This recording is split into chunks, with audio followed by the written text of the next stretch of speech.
Selamat malam teman-teman dan Pak Greg.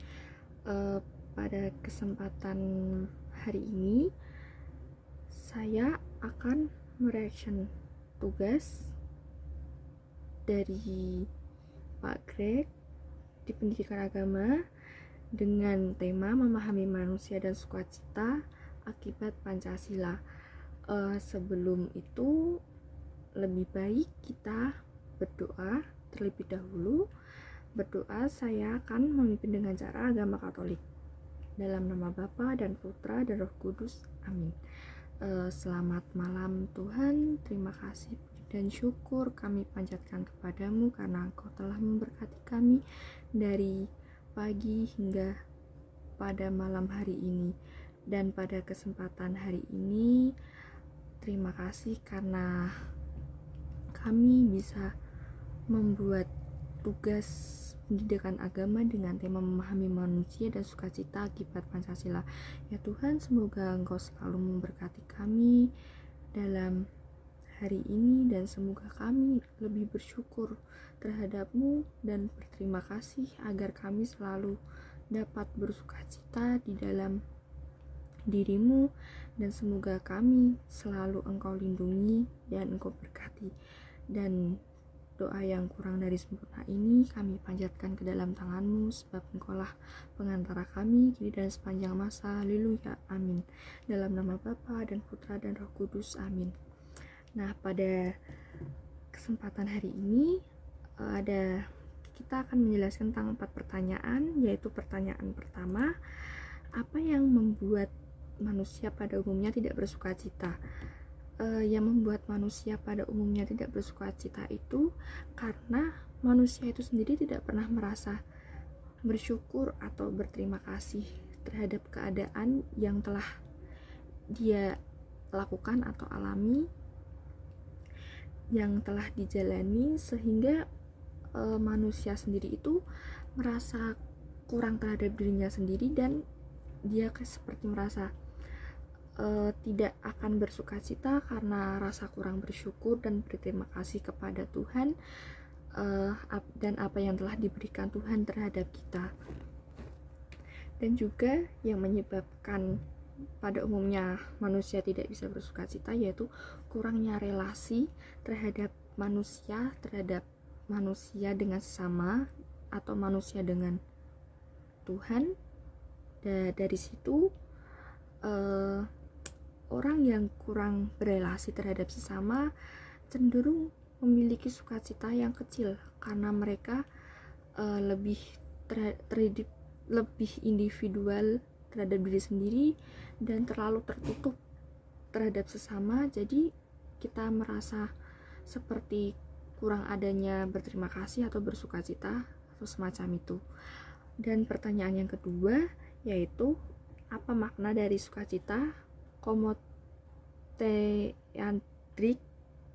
Arti sukacita itu sendiri mirip dengan konsep filosofi kosmoteandrik yang menyatakan bahwa sukacita yang dirasakan seorang diri adalah sukacita semu dan bukan sejati. Sukacita sejati meski dihayati bersama oleh 3 unsur, yaitu manusia, lingkungan atau semesta, dan energi ilahi. Maka makna itu sendiri adalah kita dapat menjalin hubungan relasi terhadap antara manusia dengan manusia, terhadap manusia dengan Tuhan atau dengan semestanya, dan dengan Sang Pencipta untuk mewujudkan suatu rasa sukacita terhadap diri sendiri maupun terhadap sesama yang telah kita bangun.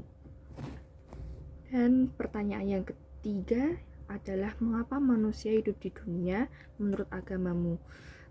Agama sendiri itu merupakan suatu bekal atau dasar bagi sebagian manusia untuk mengetahui makna hidup yang sebenarnya. Manusia hidup karena Tuhan sudah mempunyai rencana atau memiliki tujuan untuk yang akan kita lakukan seperti itu. Tuhan juga menciptakan manusia serupa dengan Allah, dan selama kita hidup di dunia ini Tuhan telah seperti mempercayai kita untuk menjaga bumi ini yang telah diciptakan oleh Allah sendiri. Nah, tujuan hidup itu sendiri merupakan tujuan yang sesuai dengan keinginan kita, maka kita akan lebih mampu memahami tentang segala sesuatu yang terjadi kepada kita, baik itu dalam keadaan yang baik, kurang baik, atau buruk sekalipun. Dan hidup itu sendiri merupakan ujian sementara yang diberikan Tuhan agar manusia dapat taat dan senantiasa mengandalkan Tuhan Sang Penciptanya dan berdoa sehingga pada hari yang akan tiba di mana alam semesta dan seluruh isinya hancur, mengalami kehancuran, semua makhluk hidup termasuk manusia pada akhirnya akan kembali kepada Tuhan Sang Penciptanya. Dan pertanyaan keempat yang terakhir yaitu bagaimana manusia bisa bersukacita secara sempurna menurut agamamu? Manusia bisa bersukacita secara sempurna menurut agama saya yaitu pertama-tama dengan cara kita harus selalu mengembangkan sikap rasa bersyukur dan berterima kasih kepada Tuhan. Kita tidak perlu berterima kasih untuk seluruh keadaan, tetapi di dalam seluruh keadaan yang kita jalani, baik itu keadaan yang baik atau buruk sekalipun, mengucap syukur suatu ungkapan bahwa mengungkapkan syukur menimbulkan emosi yang lebih positif daripada hal-hal yang kita lakukan.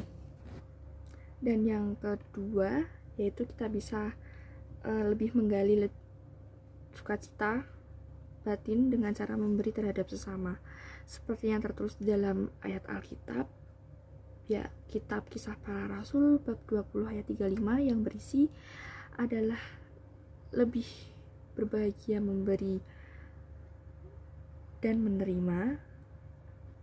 Lagi pula pemberian kita menentukan berapa banyak yang Tuhan dapat lakukan kepada kita ketika kita memberi terhadap sesama dengan penuh rasa sukacita, dan kita membuka diri kita untuk menerima dengan cuma-cuma daripadanya. Sukacita itu sendiri dapat kita ciptakan melalui yaitu dengan kita selalu bersyukur, berterima kasih kepada Tuhan karena Tuhan telah memberikan yang terbaik kepada kita. Dan